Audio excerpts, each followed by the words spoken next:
Welcome to another episode of Lockeroom Talk. Tonight, we're in beautiful downtown Springfield, Tennessee at BS Brewworks on this beautiful Wednesday night as the Jackets prepare for a playoff home game. But before we get to that, I have my guest for tonight, senior Ethan Wells. How you doing, man? I'm doing good. It's an honor to be here. I'm glad to have you, man. Tell me about your journey through the SHS program, JV, middle school, guys you learned behind when you got to the Springfield program, all that. JV, I was a defensive end, just trying to learn my way through the program, starting off with having to learn how fun and rough it can be. Going up with some players helping me out, such as Jack Colt and Andy McBritty, as they taught me how the ropes were. And then junior to seniors, when I started finally getting me some playing time as an outside linebacker. And now I'm starting first string outside linebacker. Man, I love it. This defense has been flying around, having a great season. A great, beautiful 9-1 record to end the 2025 campaign. You named some good guys right there, too. You got to sit behind and learn. I love when I talk to you guys because I can remember back and I'm like, man, I remember him. Yeah, I'm like, it's been 3-4 years. It's crazy. Time flies, and soon you have some guys talking about you. You have some guys talking about Cameron Wilson. That's Springfield brand right there, man. Next question I got for you. What was the key Friday night for you guys? Arrival, White House coming in, senior night. I know there's a lot of emotion with that. And then, of course, fighting for a home playoff game. What was the key for you guys being successful Friday night? Main key was hating BDP and staying calm after the flags to still keep the turnovers coming. That's not – me and Coach going to talk about the flags later. It was a mess. And last question I got for you, man. What do you love most about being a Jacket? I love the people on how they always strive to make you better and that there's always improvement that they try and help you with. Man, thank you for sitting down and talking with me. Best of luck Friday night, and the best of luck. Hopefully, we get to do this a few more weeks and end up in Chattanooga, but one game at a time, man. Thank you for sitting down. Excited to see you tomorrow night, Ethan, man. Appreciate you. Appreciate you. We're going to take a break. We come back. Head ball coach Dustin Wilson to join me and talk about the White House senior night game and looking forward to the playoffs. You're watching Locker Room Talk.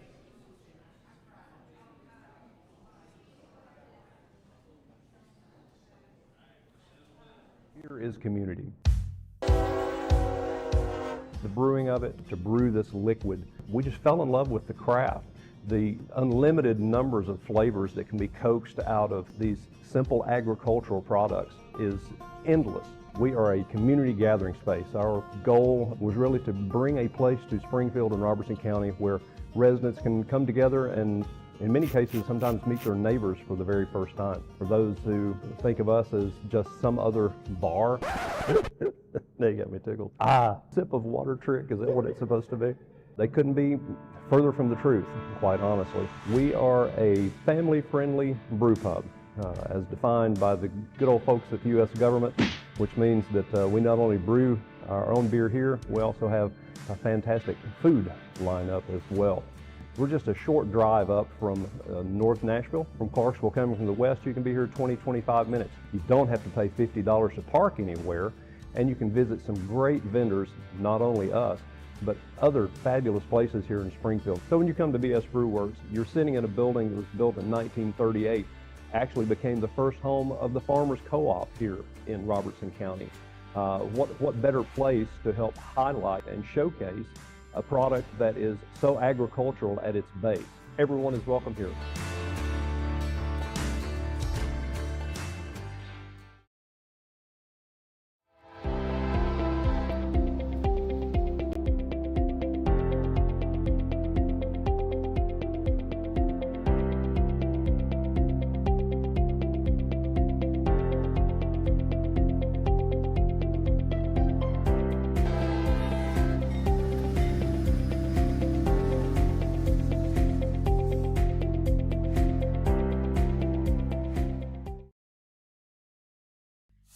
Free Bird Bail Bonds, your local bail bonds company. Call Josh England today.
Welcome back to Lockeroom Talk. I'm now joined by head ball coach Dustin Wilson. How you doing tonight, Coach? Good, T.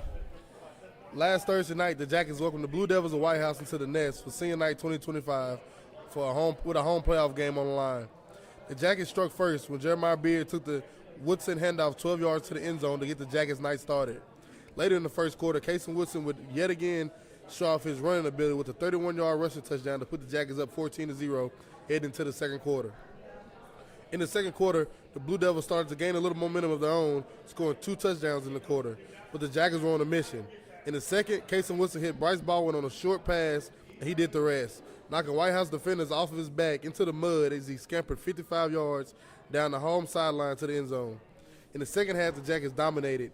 Casey Wilson threw 2 passing touchdowns in the third quarter, a 37-yarder to Cobbins and a 25-yarder to Beard. In the fourth quarter, seeing Lamarius Allen put the final nail in the BDP coffin with an 11-yard touchdown run and secured a 42-14 senior night win. Defensively, the Jackets were led by junior Barry Reynolds with 7 tackles. Camden Hollingsworth and Trusty both had 6. The Jackets roll in the Nest, Coach. Yeah, it's good stuff. A little slow starting again, in my opinion, but don't know what the reason was that. But all I know is how we finished, and we finished well. Bryce showing a little beast mode, or they got some kind of button, on there. The kids all talk about it, but he's definitely come on the scene this year. Kids paying attention to Kaysen and Jermaine, and then there comes number 7. So he's really had a good year, and Beard benefited from that a little bit at the beginning as well. So we know he can do that stuff, but at that speed sweep and that jet sweep, you got a little bit of a feel to it. And he stuck his foot in the ground, and everybody's overplaying him. He showed him how fast he was, and I guess you end with a Jermaine score there over the top on our sidelines as well, and the last one was them trying to shirt tackle Dallin, and that don't work. Yeah, not with that kid, but it was a good night. It's always good to have senior night ending with smiles where they can come out with their family and take pictures, and kids deserve that type of evening, but it's just not a gift. You got to go earn it, and they did a good job of it. And rivalry renewed, 33 flags, and a lot of stuff going back and forth, and just looked like a good White House game to me. But it's back, so look forward to that one from here on out, at least 3 more years. When you line up, and as a defense, I'm a defensive guy. I like defense. When you line up, and you got 84 can run the ball, 11 now can run the ball. You got to watch 46 out the backfield. 7 can hit you down the seam. You got 5, you got 1. It's kind of like pick your poison with this Springfield offense right now, and they're starting to click at the perfect time. Yeah, they're doing good, and that's you didn't name a senior. I guess Beard's a senior out of that group. So I just say that not to say anything about next year because we'll talk about that then. But I just say that because they're still young, they're still growing, so that may have something to do with starting to click. They're just starting to figure out how to play, and that's just what seasons do. Here comes week 11, game 11 together, and we just hope for game number 12. Thursday night, the Jackets did not punt, Coach. Didn't punt the ball one time. I don't know what I didn't get to check our 4th down conversion rate, but not punting the ball, you're having a good night offensively. Yeah, didn't we line up in – we didn't punt. Have we punted in two weeks? Yeah, I think we Keith punted twice in Greenbrier maybe.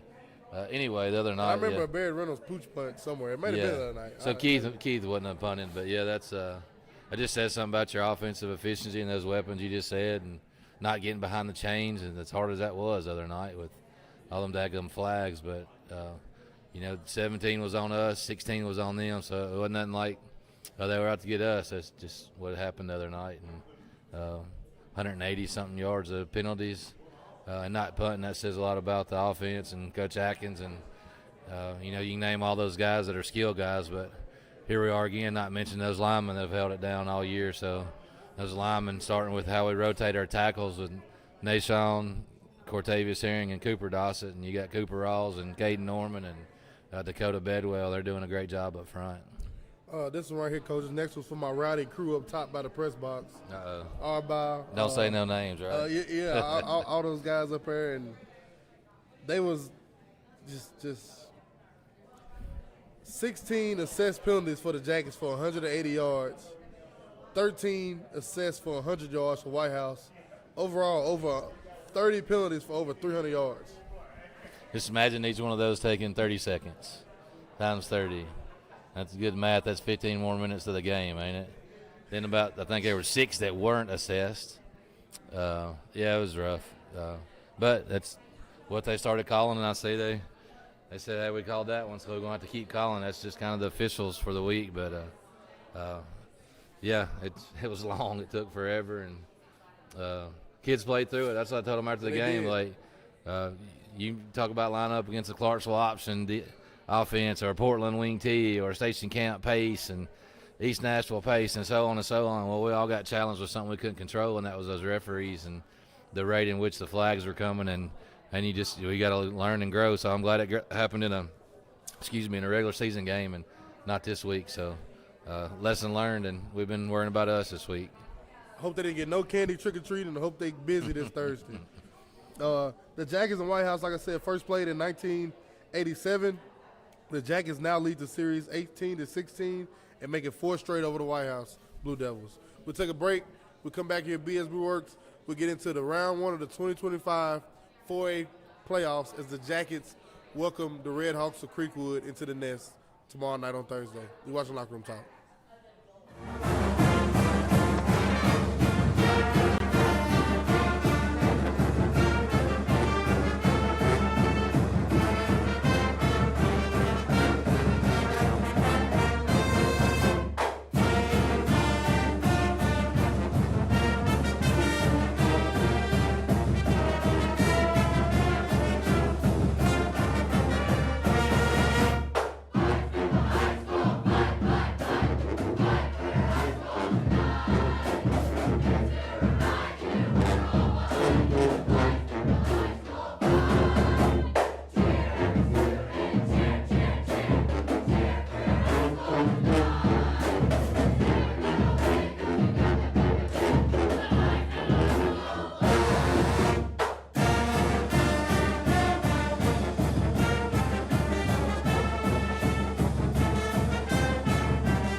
Tomorrow night, the Jackets welcome the 3-7 Red Hawks of Creekwood into the Nest to kick off the 2025 playoffs.